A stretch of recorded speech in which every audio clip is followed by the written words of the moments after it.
دوستان امروز اومدیم به یه ویدیو دیگه از کانال یوتیوب من.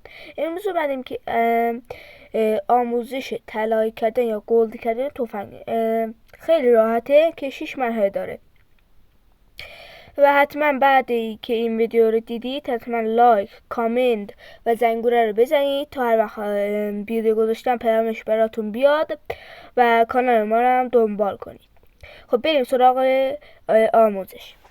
شما یاد بهترین روش طلایی کردن هر تفنگ اسنایپ یا شاتگان یا گان های دیگه خود مولتیه. بخش های دیگه اصلا به در نمیخوره.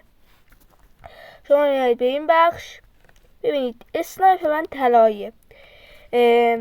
شما 6 مرحله دارید که میتونید با انجام دادن 6 مرحله چی میگن یه لحظه انجام دادن 6 مرحله یه لحظه من این رنگشو تنظیم کنم ببینم کدومه.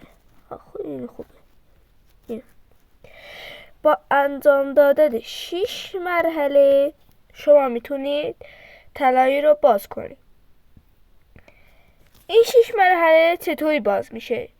این 6 مرحله معمولیت هایی داره که برای شما میتونید اونا رو توی گوگل ترجمه کنید یا میتونید ویدیوهای توی گوگل هست یا توی چی میگن یوتیوب که میتونید اونا رو نگاه کنید. اگه خودتون رو انگلیسی بلدید میتونید اینا رو باز کنید و اگه همه طرحاشو همه از 1 تا 6 ردیف همه طرحها رو باز کنید این طلای یا گلد برای شما باز میشه. و هر گانی که یا اسنایپی یا شاتگانی فرق داره معمولیتش. مثلا ردیف اول یعنی این ردیف با مثلا ردیف اسنایپر طلایی کردنش فرق داره، معمولیتش فرق داره. مثلا ببینید الکی من الکی من اصلا دایموندیه. خب دایموندی کردن هم بهتون حتما یاد میدم. ببینید طلایی چی میگن مثلا 6 مرحله داره مثل اسنایپر 6 مرحله داره، اما 6 مرحله معمولیتاشون با اسنایپ شاتگان مثلا ردیف های دیگه فرق داره.